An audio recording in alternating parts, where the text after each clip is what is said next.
আসসালামু আলাইকুম, স্বাগত জানাচ্ছি আরটিভি রাতের সংবাদ। পুরো সংবাদ আপনাদের সাথে আছি আমি পারফিন মিতু। দেশে ভোক্তা পর্যায়ে বিদ্যুতের খুচরা দাম বাড়ল ৫%। বিদ্যুতের খুচরা দাম ইউনিট প্রতি ১৯ পয়সা বাড়ানো হয়েছে। চলতি মাস থেকে বিদ্যুতের নতুন দাম কার্যকর হবে। বৃহস্পতিবার সন্ধ্যায় দাম বাড়ানোর গেজেট জারি করেছে সরকার। সংশোধিত Bangladesh energy regulatory commission BERC অধ্যাদেশের ক্ষমতা বলে সরকার প্রথমবারের মতো নির্বাহী আদেশে বিদ্যুতের দাম বাড়ালো। ভর্তুকি কমাতে গত ২১ নভেম্বর পাইকারিতে বিদ্যুতের দাম ১৯.৯২% বাড়ানোর ঘোষণা দেয় নিয়ন্ত্রক সংস্থা বিইআরসি, যা ডিসেম্বর থেকে কার্যকর হয়। বিদ্যুতের পাইকারি দাম বাড়ানোর ঘোষণার পরই খুচরায় দাম বাড়াতে আবেদন করে বিতরণ সংস্থাগুলো। গত ৮ জানুয়ারি রাজধানীর বিয়াম মিলনায়তনে সঞ্চালন সংস্থা ও বিতরণ কোম্পানিগুলোর প্রস্তাবের উপর গণশুনানি শেষে ইউনিট প্রতি ১ টাকা ২১ পয়সা বাড়ানোর সুপারিশ করে। সর্বশেষ ২০২০ সালের ফেব্রুয়ারিতে পাইকারিতে দাম ৮.৪%, খুচরা পর্যায়ে ৫.৩% বিদ্যুতের দাম বাড়ানো হয়।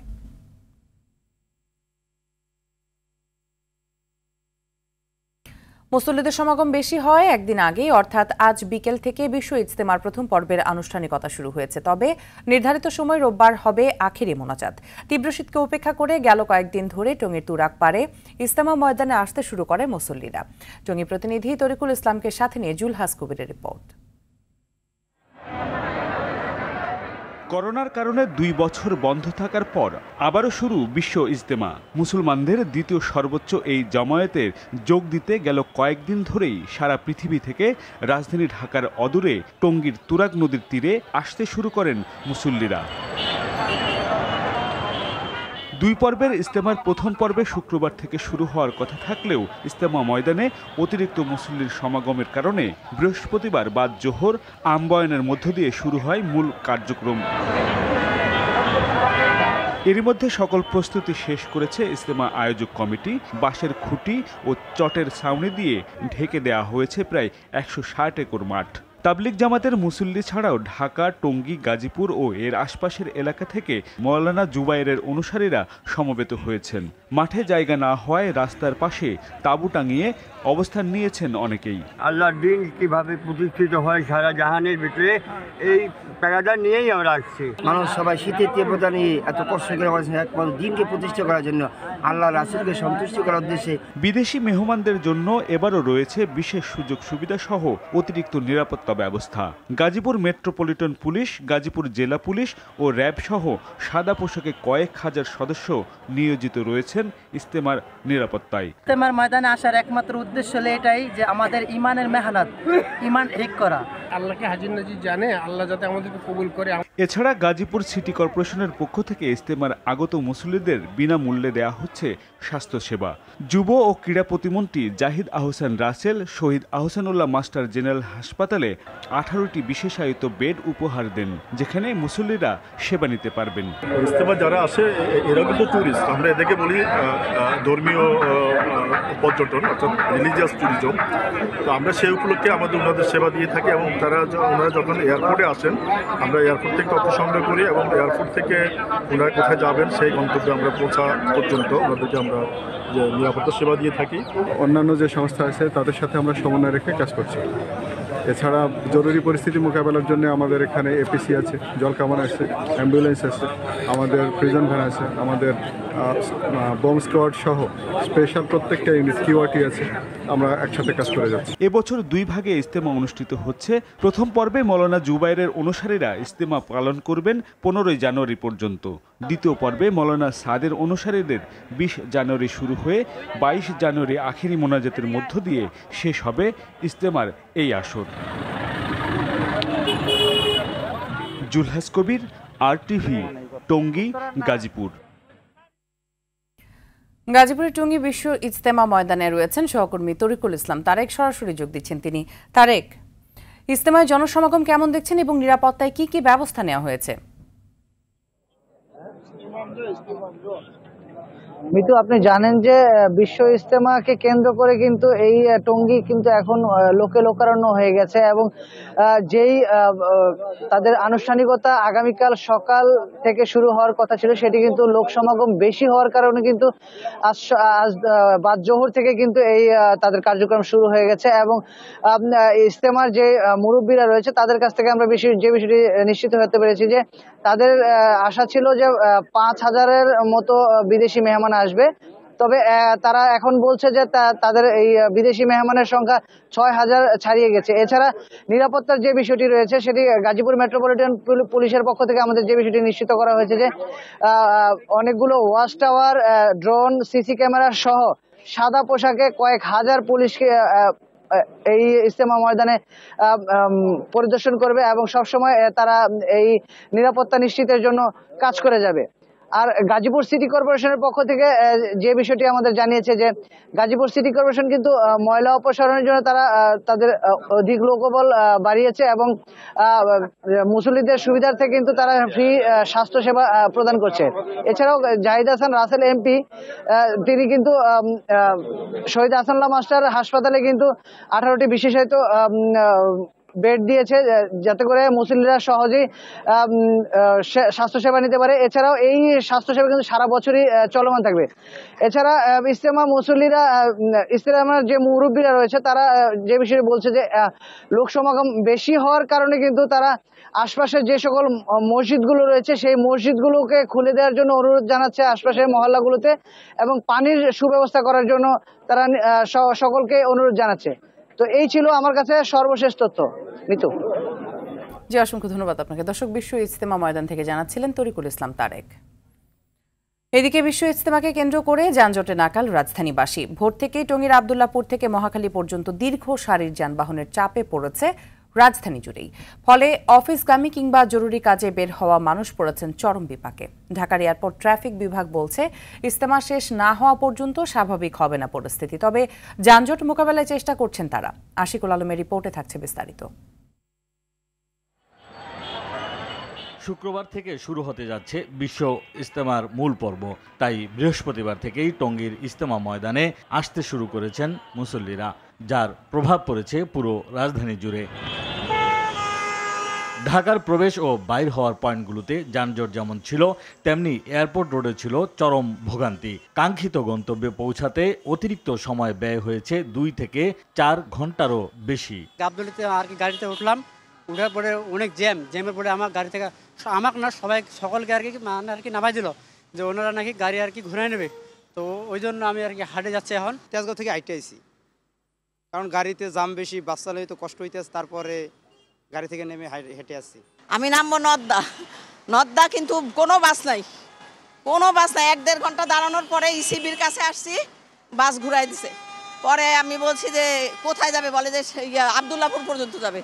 পরে এই শাওরা নামছে, এখন রিক্সায় যাবো। পঙ্গু থেকে আসলাম হইলো শেওড়া, এই জায়গা থেকে আসতে ঘন্টা খালি লেগে গেছে। ঢাকার এয়ারপোর্ট ট্রাফিক বিভাগের ইন্সপেক্টর জাহিদ সারোয়ার জানান, বিআরটি প্রকল্প, শাহজালাল আন্তর্জাতিক বিমানবন্দরের উন্নয়ন কাজ সঙ্গে বিশ্ব ইজতেমা যানজট পরিস্থিতিকে আরো জটিল করেছে। এয়ারপোর্টে বিভিন্ন উন্নয়নমূলক কার্যক্রম চলছে, বিআরটি প্রজেক্টের কাজ চলছে।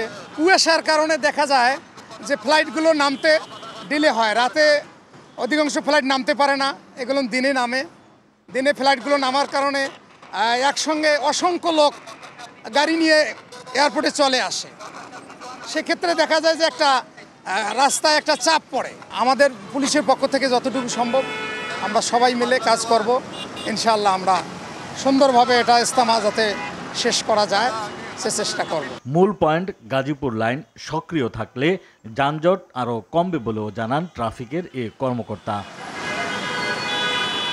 আশিকুল আলম, RTV, ঢাকা। বিএনপির ঐক্যকে অর্থহীন ও জগাখিচুড়ি বলে মন্তব্য করেছেন আওয়ামী লীগের সাধারণ সম্পাদক এবং সড়ক পরিবহন ও সেতুমন্ত্রী ওবায়দুল কাদের। দুপুরে সচিবালয়ে নিজ মন্ত্রণালয়ের সভাকক্ষে সাংবাদিকদের সঙ্গে আলাপকালে তিনি বলেন, জামায়াত ছাড়া বিএনপির টিকে থাকা দুষ্কর এবং তারা একই মুদ্রার এপিঠ ওপিঠ। এদিকে তথ্যমন্ত্রী হাসান মাহমুদ বলেছেন, নির্বাচন ছাড়া ক্ষমতা হস্তান্তরের কোনো গণতান্ত্রিক উপায় নেই। রুহুল আমিন তুহিন জানাচ্ছেন বিস্তারিত। আন্দোলন আর কর্মসূচিতে উত্তপ্ত হয়ে উঠেছে রাজনীতির ময়দান। মাঠ দখলে রাখার চেষ্টায় দেশের বড় দুই রাজনৈতিক দল চলছে অভিযোগ পাল্টা অভিযোগের ভাষার লড়াই। সচিবালয়ে সাংবাদিকদের সাথে কথা বলেন আওয়ামী লীগের সাধারণ সম্পাদক ওবায়দুল কাদের। বিএনপির আন্দোলনকে জগা খিচুড়ি হিসেবে উল্লেখ করেন তিনি। জগা খিচুড়ি ঐক্য এবং মিনিংলেস, অর্থহীন ঐক্য, যার কতটা টেকসই বোঝা যাবে। তারা কখনো বলে বেগম জিয়া, কখনো বলে তারেক রহমান, কিন্তু এই দুইজনের কারোই তো নির্বাচন করার যোগ্যতা নেই। রাজপথ আমরা ছাড়ব না, রাষ্ট্র ক্ষমতা আমরা আছি, আমাদের জনগণের জানমাল রক্ষা এটা আমাদের দায়িত্ব। এ সময় সাংবাদিকদের প্রশ্নের জবাবে নিজেকে রাষ্ট্রপতি পদের অযোগ্য দাবি করেন এই নেতা। আমার ওই পদের যোগ্যতা নেই। আমাদের কি ভাবছে এই পদ? সেটা নিশ্চয়ই ভাবছেন, আমাদের সভাপতি আছেন, মাননীয় প্রধানমন্ত্রী আছেন, তিনি নিশ্চয়ই আলাপ আলোচনা করছেন, খোঁজখবর নিচ্ছেন, এবং নিশ্চয় তার মাথায় কেউ থাকতেও পারে, সেটা তিনি তো এখনো বলেননি, সময় আসলে জানতে পারবেন। সচিবালয়ে সাংবাদিকদের সাথে কথা বলেন সরকারের তথ্যমন্ত্রী ও দলের যুগ্ম সাধারণ সম্পাদক হাসান মাহমুদ। বলেন, বিএনপির কর্মসূচি হাঁসের ডিম পাড়ার মতো আওয়াজ বেশি। 16 তারিখও আমরা ঢাকা শহরে সতর্ক পাহারায় থাকব, এবং তারা যদি কোনো বিশৃঙ্খলা তৈরি করার অপচেষ্টা চালায়, জনগণকে সাথে নিয়ে সেটি প্রতিহত করা হবে। দেশে কাউকে শান্তি, স্থিতি, শৃঙ্খলা এবং জনজীবনের নিরাপত্তা বিঘ্নিত করতে দেওয়া হবে না। আইনি প্রক্রিয়ায় মির্জা ফখরুল ও মির্জা আব্বাসের জামিন দেশে আইনের শাসনের প্রমাণ বলেও মন্তব্য করেন হাসান মাহমুদ। তারা আইনি প্রক্রিয়ার মাধ্যমে আদালতের রায়ে মুক্তি পেয়েছেন। রুহুল আমিন তুহিন, RTV, ঢাকা। সরকারের পায়ের নিচে মাটি নেই, তাই ক্ষমতায় টিকে থাকতে জনগণের উপর আরও বেশি নির্যাতন চালাচ্ছে বলে অভিযোগ করেছেন বিএনপি মহাসচিব মির্জা ফখরুল ইসলাম আলমগীর। রাজধানী গুলশানের চেয়ারপারসনের কার্যালয়ে সংবাদ সম্মেলনে এসব কথা বলেন তিনি। এ সময় বিএনপি মহাসচিব দাবি করেন, পরাজয় সন্নিকটে জেনেই অসংলগ্ন কথাবার্তা বলছেন আওয়ামী লীগের নেতারা। রিপোর্ট করছেন জাহিদ রহমান। 11 জানুয়ারি গণঅবস্থানকে কেন্দ্র করে ময়মনসিংহ ও ফরিদপুরে নেতাকর্মীদের উপর হামলার চিত্র তুলে ধরতে এ সংবাদ সম্মেলনের আয়োজন করে বিএনপি। অনেকগুলো স্থানে তারা হামলা চালিয়েছে বর্বরোচিতভাবে। এ সময় নির্যাতন নিপীড়ন করে বিএনপির আন্দোলন দমানো যাবে না বলে মন্তব্য করেন দলটির মহাসচিব। আগে তো বলতেন যে আমরা নাকি রাস্তায় দাঁড়াতে পারি না, আমাদের নাকি কোমর নেই, তো এখন এত অস্থির হয়ে গেছেন যে এখন আপনারা সব রকম শক্তি নিয়োগ করেই আপনারা জনগণের উপর অত্যাচার করছেন, নিবেদন করছেন এই আন্দোলনকে বন্ধ করার জন্য। তার অর্থই হচ্ছে যে সরকারের এখন পায়ের তলে মাটি নেই এবং সরকার প্রমাদ গুনছে, ভয় পেয়েছে, অত্যন্ত বেশি ভীত হয়েই তারা এখন এই সমাজে আক্রমণ চালায়। আওয়ামী লীগকে ক্ষমতা থেকে সরানো যাবে না প্রধানমন্ত্রী শেখ হাসিনার এমন বক্তব্যের সমালোচনা করেন মির্জা ফখরুল ইসলাম আলমগীর। যেদিন আপনার পাকিস্তান বাহিনী আত্মসমর্পণ করে আপনার সরওয়ার্দী উদ্যানে, তার আগের দিনই এই এখন বলেছিলেন জং জারি रहेगा, বুঝছেন? পতন যখন স্পষ্ট হয়, পতন যখন আপনার আঘাত করতে আসতে থাকে, পতন যখন দেখতে পায়, তখন এই ধরনের অসংলগ্ন কথাবার্তা অনেক বেরিয়ে আসে। 16 জানুয়ারি 10 দফা দাবি আদায় এবং বিদ্যুতের দাম বৃদ্ধির প্রতিবাদে সব মহানগর ও উপজেলায় বিএনপির সমাবেশ ও বিক্ষোভ কর্মসূচির কথাও জানানো হয়। সমাবেশ ও মিছিল অনুষ্ঠিত হবে। জাহিদ রহমান, RTV, ঢাকা। করোনার পরবর্তী পরিস্থিতি আর রাশিয়া ইউক্রেন যুদ্ধ চলমান বৈশ্বিক সংকট তৈরির অন্যতম দায় মন্তব্য করে মানবিক দিক বিবেচনায় যুদ্ধ আর নিষেধাজ্ঞা বন্ধে বিশ্ব নেতাদের প্রতি আহ্বান জানিয়েছেন প্রধানমন্ত্রী শেখ হাসিনা। বলেন, কিছু মানুষের নিজেদের স্বার্থের কারণে পৃথিবীর সব মানুষের অধিকার নষ্ট হতে দেয়া যায় না। সকালে ভার্চুয়াল মাধ্যমে ভারতের দিল্লিতে শুরু হওয়া voice of the global south সামিটের উদ্বোধনী বক্তব্যে এসব কথা বলেন বাংলাদেশ সরকার প্রধান। এ সময় রোহিঙ্গা প্রত্যাবাসনে বিশ্ব নেতাদের জোরালো উদ্যোগী হওয়ার আহ্বান জানান প্রধানমন্ত্রী Sheikh Hasina. The rising impacts of climate change. With sanction and counter-sanctions Russia Ukraine যুদ্ধ ও নিষেধাজ্ঞা আর পাল্টা নিষেধাজ্ঞায় অর্থনৈতিক বিপর্যয়ের মুখে পড়েছে সারা পৃথিবী। বিশেষ করে খাদ্য, জ্বালানি আর সার সংকটের কারণে অবস্থা আরো চরমে ফেলে দিয়েছে। এই সংকট কাটাতে যথাসম্ভব দ্রুত সময়ের মধ্যে সবাইকে এক হয়ে কার্যকরী উদ্যোগ নেওয়ার কোনো বিকল্প নেই। এছাড়া যুদ্ধ, নিষেধাজ্ঞা আর জলবায়ু ক্ষতির শিকার দেশগুলোকে ঘুরে দাঁড়ানোর জন্য বিশেষ বরাদ্দ দেওয়ার জন্যও আমি জোর দাবি জানাচ্ছি। Climate vulnerable countries, etc., must be met during their transition. বাড়ি ভাড়া ৩৫,০০০ টাকা, অথচ তার রক্ষণাবেক্ষণে পেয়াদা মালি ও নিরাপত্তা রক্ষীর জন্য বছরে খরচ প্রায় অর্ধ কোটি টাকা। ঢাকা ওয়াসার ব্যবস্থাপনা পরিচালক বাসাটিতে না থাকলেও প্রতি বছর এই টাকা গচ্চা দিতে হয় সংস্থাটিকে। ওয়াসা নীতিমালা অনুযায়ী বাসায় না থাকলে বরাদ্দ বাতিল হওয়ার কথা, অথচ ওই বাসায় না থেকেও এক যুগের বেশি আলিশান বাসাটি নিজের নামে রেখেছেন ঢাকা ওয়াসার প্রভাবশালী ব্যবস্থাপনা পরিচালক তাকসিম এ খান।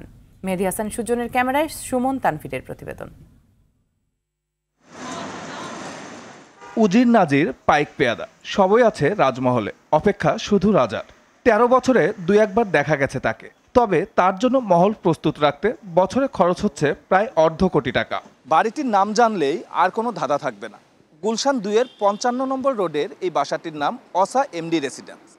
খোদ এমডি যে প্রতিষ্ঠানটিকে বলে ভিক্ষায় চলা প্রতিষ্ঠান, সেই ব্যবস্থাপনা পরিচালক তাসকিম এ খানের জন্য বাসাটি বরাদ্দ করেছে অসা। ২ বিঘার ওপর বাড়িটির ভাড়া মোটে ৩৫,০০০ টাকা, অথচ এর পাশেই অসার কর্মকর্তাদের জন্য ১৬০০ বর্গফুটের বাসা ভাড়া ৫০,০০০ টাকা।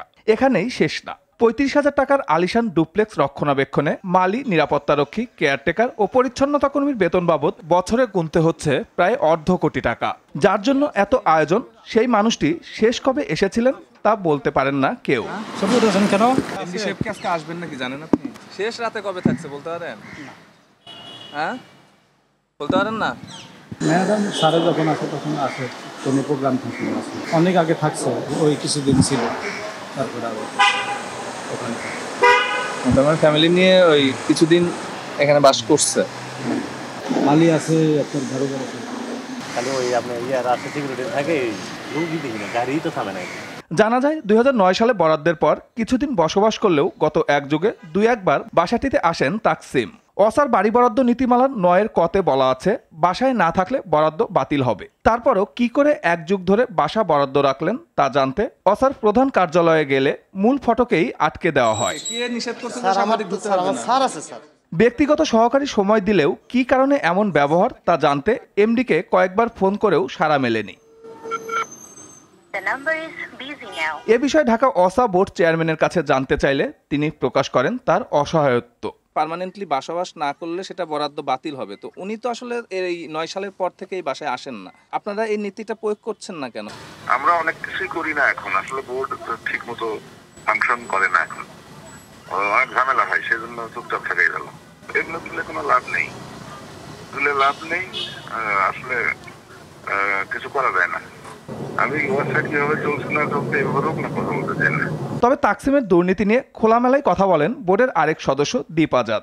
এটিতে বাস্তবসম্মত নয় যে এরকম একটি বাড়ি মাত্র যদি ৩৫,০০০ টাকায় একজনকে ভাড়া দেওয়া হয় বা তার বেতন থেকে কাটা হয়, সেটি অবশ্যই বর্তমান যে মার্কেট প্রাইস সেটির সাথে সামঞ্জস্যপূর্ণ নয়। যে জনবল নিয়োগ রয়েছে সেটিও আমরা পর্যালোচনা করব, বর্তমান যে বাজার মূল্য রয়েছে সেটির সাথে যেন সামঞ্জস্যপূর্ণ করা হয়।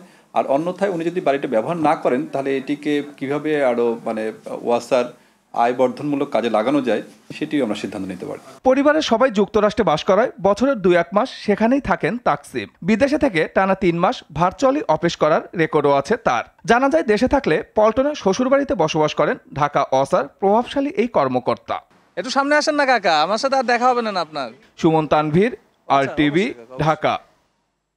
জাতীয় সংসদের উপনেতা হলেন আওয়ামী লীগের প্রেসিডিয়াম সদস্য সাবেক কৃষিমন্ত্রী মতিয়ার চৌধুরী। রাতে সংসদ ভবনে আওয়ামী লীগের সংসদীয় দলের সভায় বিষয়টি উত্থাপন করেন দলের সাধারণ সম্পাদক ওবায়দুল কাদের।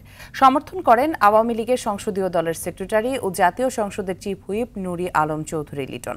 এর আগে আওয়ামী লীগের সংসদীয় দলের নেতা ও প্রধানমন্ত্রী শেখ হাসিনার সভাপতিত্বে সংসদ ভবনের লেভেল ৯-এ সরকারি দলের সভাকক্ষে সভা শুরু হয়। সভায় বাংলাদেশ আওয়ামী লীগের সংসদীয় দলের সকল সদস্য সহ সংসদ সদস্যরা উপস্থিত ছিলেন।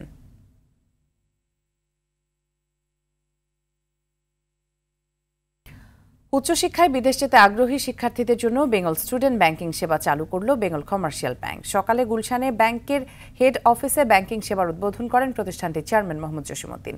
এই ব্যাংকিংয়ের মাধ্যমে বিদেশের শিক্ষা প্রতিষ্ঠানে খুব দ্রুত ফান্ড ট্রান্সফার, টিউশন ফি দেওয়ার সুবিধা থাকছে শিক্ষার্থীদের জন্য। এ সময় ব্যাংকের চেয়ারম্যান মোহাম্মদ জসিমউদ্দিন বলেন, প্রতিভাবান শিক্ষার্থীদের উচ্চতর শিক্ষা ব্যবস্থা সহজ করতেই বেঙ্গল কমার্শিয়াল ব্যাংক তাদের সঙ্গে কাজ করবে।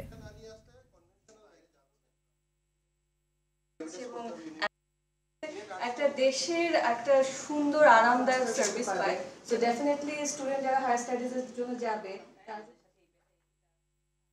বেঙ্গল স্টুডেন্ট ব্যাংকিং শুধু ফাইল প্রসেস মধ্যে সীমাবদ্ধ রাখলে চলবে না।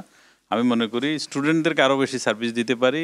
স্টুডেন্টদেরকে, আমাদের অনেক প্রতিভাবান স্টুডেন্ট আছে, হয়তো ফ্যামিলির ওইরকম অ্যাবিলিটি নেই, আমরা তাদের পাশে দাঁড়াতে চাই, তাদেরকে আমরা লোন দিতে চাই তাদের পড়ালেখার জন্য, এবং তার ক্যারিয়ার, ভবিষ্যতের ক্যারিয়ার, সে এখান থেকে আস্তে আস্তে ব্যাংকিং করে যদি তার ভবিষ্যতেও ক্যারিয়ার দাঁড় করাইতে চায় বা তার নতুন ব্যবসা বাণিজ্য এন্টারপ্রেনার হতে চায়, সেটাও করা সম্ভব। তা আমি মনে করি বেঙ্গল কমার্শিয়াল ব্যাংক যে উদ্যোগটা নিয়েছে অত্যন্ত ভালো উদ্যোগ, বাট সাথে সাথে আরও একটু মানে কনভেনশনাল ফাইল ডিলিংয়ের চেয়ে আরও একটু আমরা ব্রডার ওয়েতে যাওয়া দরকার বলে আমি মনে করি। সফলভাবে অনুষ্ঠিত হলো বেঙ্গল কমার্শিয়াল ব্যাংকের বার্ষিক ব্যবসায়িক সম্মেলন 2023। সকালে ব্যাংকের প্রধান কার্যালয়ে দিনব্যাপী এই সম্মেলন অনুষ্ঠিত হয়। সম্মেলনে বেঙ্গল কমার্শিয়াল ব্যাংকের ভবিষ্যৎ লক্ষ্য ও উদ্দেশ্য সম্পর্কে দিক নির্দেশনা দেন বেঙ্গল কমার্শিয়াল ব্যাংকের চেয়ারম্যান মোহাম্মদ জসিমউদ্দিন। এক বছরে ব্যাংকের সার্বিক অর্জন ও কর্মপরিকল্পনা নিয়ে আলোচনা করেন ব্যাংকের ব্যবস্থাপনা পরিচালক ও প্রধান নির্বাহী তারিক মোর্শেদ। এছাড়া সম্মেলনে আরও উপস্থিত ছিলেন উপদেষ্টা, উপব্যবস্থাপনা পরিচালক, বিভাগীয় প্রধান সহ সব শাখার ব্যবস্থাপক। দীর্ঘ 49 বছর পর আবারও দেশব্যাপী শুরু হতে যাচ্ছে শেখ কামাল আন্তঃস্কুল ও মাদ্রাসা অ্যাথলেটিক্স প্রতিযোগিতা। বঙ্গবন্ধু জাতীয় স্টেডিয়ামে সংবাদ সম্মেলন করে এর বিস্তারিত তুলে ধরেন অ্যাথলেটিক্স ফেডারেশনের সভাপতি, প্রধানমন্ত্রীর মুখ্য সচিব মোহাম্মদ তোফাজ্জল হোসেন। আগামী 14 জানুয়ারি থেকে ইউনিয়ন ও উপজেলা পর্যায়ে মাঠে গড়াবে এই টুর্নামেন্ট, চলবে 28 জানুয়ারি পর্যন্ত। এরপর জেলা পর্যায়ে 1 থেকে 5 ফেব্রুয়ারি ও বিভাগীয় পর্যায়ে চলবে 9 থেকে 13 ফেব্রুয়ারি পর্যন্ত। পরবর্তীতে বিভাগীয় বিজয়ী অ্যাথলেটদের নিয়ে হবে চূড়ান্ত পর্ব। এই প্রতিযোগিতায় 500 উপজেলার মাধ্যমিক বিদ্যালয়, মাদ্রাসা থেকে প্রায় 20 লক্ষাধিক শিক্ষার্থীর অংশ নেওয়ার কথা রয়েছে। 2024 অলিম্পিক নারী ফুটবলের এশিয়া অঞ্চলের বাছাইয়ের ড্র সম্পন্ন হয়েছে। বি গ্রুপে বাংলাদেশের প্রতিপক্ষ মালদ্বীপ, মিয়ানমার ও ইরান। বাছাইয়ের প্রথম রাউন্ডে 7 গ্রুপে ভাগ হয়ে 26 দল অংশ নিচ্ছে। আগামী 3 থেকে 11 এপ্রিল মাঠে গড়াবে ম্যাচগুলো। আলাদা সেন্ট্রাল ভেন্যুতে প্রতিটি গ্রুপের ম্যাচ মাঠে গড়াবে। বৃহস্পতিবার মালয়েশিয়ার কুয়ালালামপুরে এএফসি হাউসে আনুষ্ঠানিক ড্রতে গ্রুপের প্রতিপক্ষ নির্ধারণ হয়। গ্রুপের সেরা দলগুলো দ্বিতীয় রাউন্ডে দক্ষিণ কোরিয়া, জাপান, অস্ট্রেলিয়া, চীন ও উত্তর কোরিয়ার বিপক্ষে খেলবে। দ্বিতীয় রাউন্ডের 3টি গ্রুপ সেরা দল ও সবচেয়ে বেশি পয়েন্ট পাওয়া রানার্স আপ খেলবে তৃতীয় রাউন্ডে, যেখানে হোম ও অ্যাওয়ে ম্যাচে অংশ নেবে দলগুলো। জয়ী দুটি দল জায়গা পাবে 2024 সালে প্যারিসে বসতে চলা অলিম্পিকে। সংবাদ শেষ করব মেট্রো স্টেশনে সন্তান প্রসবের খবর দিয়ে। মেট্রো রেলের কল্যাণে বেঁচে গেল 2টি প্রাণ। মেট্রোর আগারগাঁও স্টেশনের ফার্স্ট এইড সেন্টারে সন্তান প্রসব করেন সোনিয়া রানী রায়। সকালে চিকিৎসকের কাছে যাচ্ছিলেন সন্তান সম্ভবা সোনিয়া। মেট্রো রেলের ভিতরে প্রসব বেদনা শুরু হলে রোভার স্কাউট ও স্টেশন কর্তৃপক্ষের তত্ত্বাবধানে তিনি সন্তান জন্ম দেন। পরে তাদের হাসপাতালে ভর্তি করা হয়। আরও জানাচ্ছেন দীপ্তচন্দ্র পাল। সুকান্ত সাহা পেশায় পুলিশের উপপরিদর্শক। সন্তান সম্ভবা স্ত্রীর নিয়মিত স্বাস্থ্য পরীক্ষার জন্য উত্তরা থেকে গাড়িতে রওনা হন ধানমন্ডির উদ্দেশ্যে। পথে জ্যাম থাকায় উঠে বসেন মেট্রো রেলে, আর তাতেই খারাপ কিছু হওয়ার আশঙ্কা দূর হয়।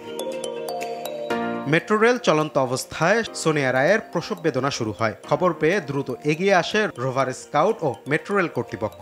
আগারগাঁও স্টেশনে তাদের তত্ত্বাবধানেই নিরাপদে পুত্র সন্তান জন্ম দেন সোনিয়া রায়। পরে তাদের অ্যাম্বুলেন্সে করে ধানমন্ডির একটি বেসরকারি হাসপাতালে নেওয়া হয়। আগারগাঁও স্টেশনে যখন আমি আমার ওয়াইফ নামি, তখন আরেকটু বেশি অসুস্থ হয়। এক পর্যায়ে তখন রোভার স্কাউটের টিম, মেট্রো রেল কর্তৃপক্ষর যে ইমার্জেন্সি রেসপন্স টিম আছে, তারা চলে আসে এবং কুইক রেসপন্স সেন্টারে নিয়ে যায়। আমার এই বেবি ডেলিভারিতে পুরোটা ক্রেডিটই মেট্রো রেল কর্তৃপক্ষের।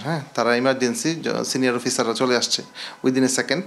সোনিয়া রায় বলেন, মেট্রো রেল না থাকলে পথে যে কোনো দুর্ঘটনা ঘটতে পারত।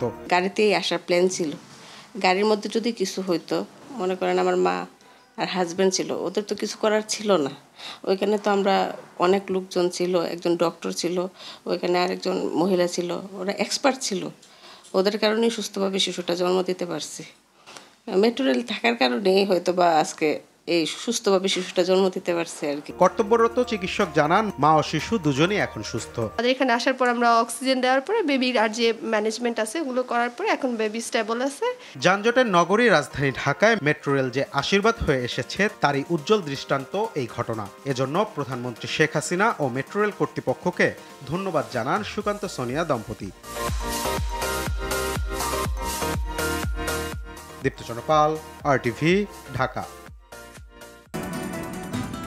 রাতের সংবাদ এই পর্যন্ত। সর্বশেষ সংবাদ জানতে যে কোনো মোবাইল ফোন থেকে 241141 নম্বরে ডায়াল করুন। মধ্যরাতে সংবাদ রাত 1টায় দেখার আমন্ত্রণ রইল। ধন্যবাদ সবাইকে।